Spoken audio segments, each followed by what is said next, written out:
the keynote, I'll be drawing on some recent projects where we've collected empirical data from teachers and other stakeholders, looking at how they view high stakes assessments that they're involved with or their kids are taking.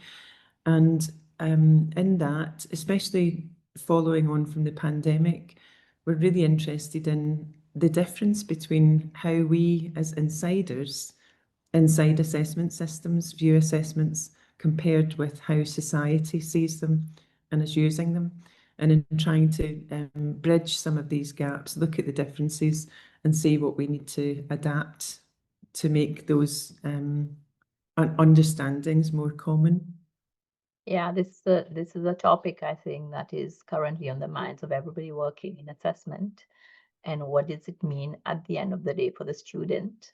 How will Yeah. we guide the student through their paths in learning, and when we've assessed them, who are they? What can they do when they reach the world of work? So I think so. What do you think? Um, the people in the conference, attending the conference, will look forward, would they look forward to when they listen to you? Well, one of the major benefits of AEA Europe for me and the IAEA has been having these international connections where we're all focusing on the same problems, really: fairness, validity, reliability, and so on, as well as public perceptions of assessment. But we've got such different systems. And this is one of the things that strikes you on entering this community.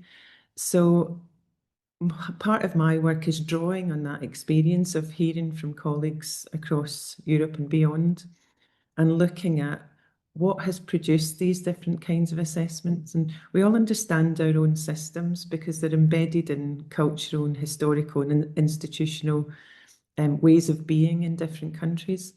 But I'm interested in why are they different and what does it mean, and how does each way of thinking about them differ in terms of how it connects with how we see teaching and learning, for example, what we think we're assessing, as well as what we see as the essential quality criteria.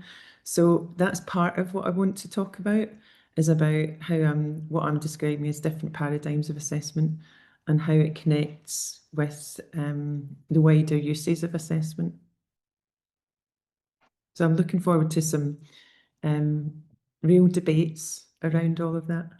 Yeah, especially that the themes conference is about looking at the positive impact of assessment. Normally, people fear assessment because how the students fall through the holes if we are not careful about what we are doing. So this is going to be very interesting for us listening to you with the experience that you have. How do we design those assessment systems today moving forward so that we can give each learner the best chances of succeeding through the system? What would be a key takeaway of somebody coming to listen to your keynote? I think the literature on social policy and assessment is quite different from the kinds of literature that we normally engage with in AEA Europe. And all of us at the conference are seen as technocrats, as people who don't engage with the social connections with assessment, and maybe don't even really understand them or the politics of all of that. But of course, many of us also work in policy. So we're confronted with these things quite a lot. It's just that we don't tend to formalise it and draw it into our research. So part of the interesting thing that I've been doing over the past few years was looking at that. Yeah. At the difference between how us technocrats portray things and how wider stakeholders see them, and why that matters. And it's actually challenged my own theorisation of what standards mean. And it's actually pushed me to develop what I think it is exam boards are doing when they manage high stakes assessment systems. So I'm going to be talking to that in my keynote. going to be really interesting to see that intersection between what we find out in research, how the technology develops the assessment, and what actually comes out once the students sit for the assessment, and then we direct them out of the system into the world. Don't have one voice. That's been one of the fascinating things about this. So just collecting data on that and then thinking about how do we manage that then as a system when people actually think the assessments are telling them different things, can be used in different ways. So what does that mean for how we behave inside the system? Does that mean for how we behave, and how are we using the data? Yeah. How are we actually using the data to make an improvement in the quality of the teaching and learning? So we have a lot to look forward to your keynote.